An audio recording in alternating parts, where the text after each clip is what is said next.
I'm one of the oldest daughters to Mama Bear to Many, and today I'm going to give you a tour of how I set up the rabbit touches and how I built it and stuff.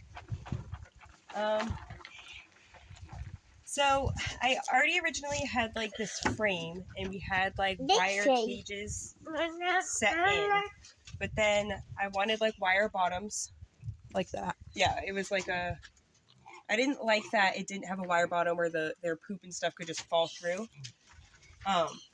So I wanted wire bottoms.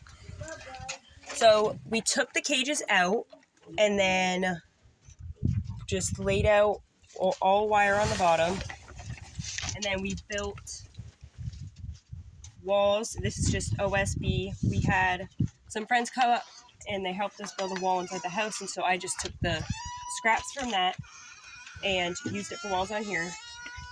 So I have 3 walls. That's 4 hutches. And then again, I have scraps of wood we have this big scrap pile of wood that are just leftovers from other projects that we did. So I just took the scraps of wood and built door frames. I measured each one out and then took leftover wire and wired the door so that way I can still have water bottles and stuff. The locks are easy. It's just little pieces of OSB. I could have bought hook and eye, but I was trying to do it the cheapest way. And the only thing that we did buy were the hinges, and then I needed a new piece of OSB for the roof because my other one was caving in. And then this is just plastic. Beep, beep. That would go down like this, so that way in the winter the snow can't get right into their cages. But then during nice days like this, you can get air through the front. So to build that, you just have wood inside of it, so it's easier and it like weighs it down. Is that correct? Yes.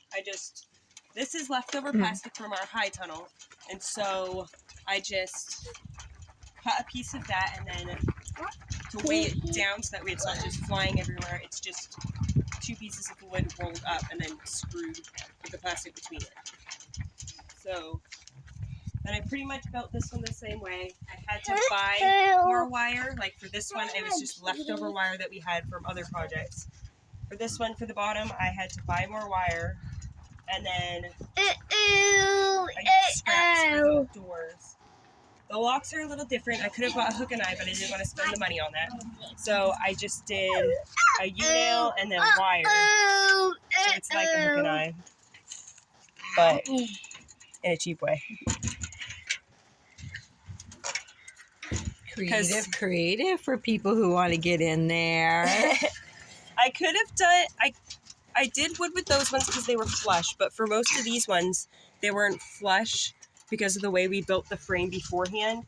And I didn't want to take everything apart and reframe it because that would just be more work. So I just did the hook and eye for that. Creative. And so right now I have 7 doughs and then I have the buck at the very end. I was going to do 8 doughs and have the buck somewhere separate, but I kind of wanted them all together. So we decided just to do the 7 doughs and then the buck at the end so that way they can all just be right here. I do have mother hutches, but I only really want to use them for when they're actually going to have babies because they tend to eat through the wood, making holes for little babies to escape. So yeah, this one I haven't put the plastic on yet, but I'm going to do the same thing as I did with that one. I added these legs on because I wanted more room between the ground and the hutches, so that way when they do poop, it's easier for like shoveling out if it does pile up. That pretty much covers it, right? Yeah, you want to show Mother Hutch. So behind her, that dumpy thing that's back there, it's an old trailer that we bought for $200, and its roof was good, so we kind of use it as a storage building for different things that we have. So nobody actually lives in that. I just figured I'd mention that because we're over here, and if you saw that, it's like a house trailer. Yeah, it's a house trailer, but it actually just has like storage and stuff, and it was a cheap storage solution. It's like a big shed. So, in case you can't tell, they're by the pigs. So here's our little piglets playing in the mud. Living the life. Yeah, they are living the life. Obviously, they have dry ground over there, and they have a building over here, but they're having fun in the mud. Okay, so here are the mother hutches here. Yeah, we built these like 2 years ago. Got you. The front's scraps of wire from like a chicken pen or something that we were building. Pretty cute. I find you. The reason I wanted wire and them not to be in the mother hutches all the time was on the inside, I've had to like put wire here. They tend to chew holes right where they're gonna like give birth and stuff, so right where she is. So I wanted them like in separate wire cages and then just save these for when they actually have babies. It's actually pretty big. It's probably like, I think the total of this was 8, so this is like 4 feet wide by like 2.5 feet. 4 feet long by like 2.5 feet wide. Yeah. So they have like pretty big hutches. And then there's another one on the other side. Same setup there. I'll just step back a little bit. Same setup there. So she has 2 of these mother hutches, so she can technically have 4 that were giving birth, or yeah. And then I didn't build this, but the kids did.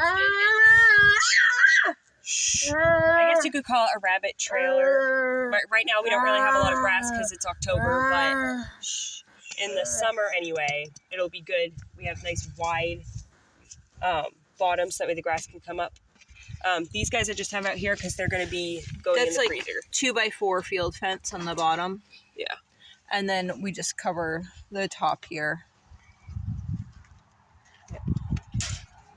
Is that a male? Who's No, one? that one? Yeah. That's a female. She's going to be going in the freezer. Okay. So she has all the ones that are going in the freezer here. These So 4, that one, and then those 2 over there too. do you want to, here, I'll take a pic. I'll show you guys. There we go. So this is about the size of the rabbits when they're full grown. So that's a good size. Yeah, they're a really good size. Rabbit. Yeah. But they get loved on, so they're really like docile for the most part because the kids really like to do whatever, but they also understand that it's meat. So they've kind of like distanced themselves enough. Yes. One thing to know when you're raising rabbits is they're very cute and adorable, and they're fun to have. But if your purpose is to raise them for meat, don't get attached to them. Because like when I first started doing rabbits myself and everything, I would get too attached, and then it'd be time to butcher them, and it would be very upsetting. So I just learned, enjoy having them, but know that once they're big enough for the ones that are going in the freezer, that they're gonna be going in the freezer.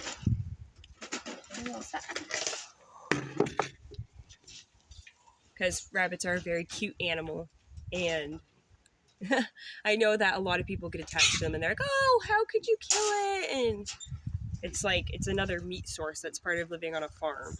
You raise them for the freezer or for selling. So will you be doing a rabbit butchering video? Maybe.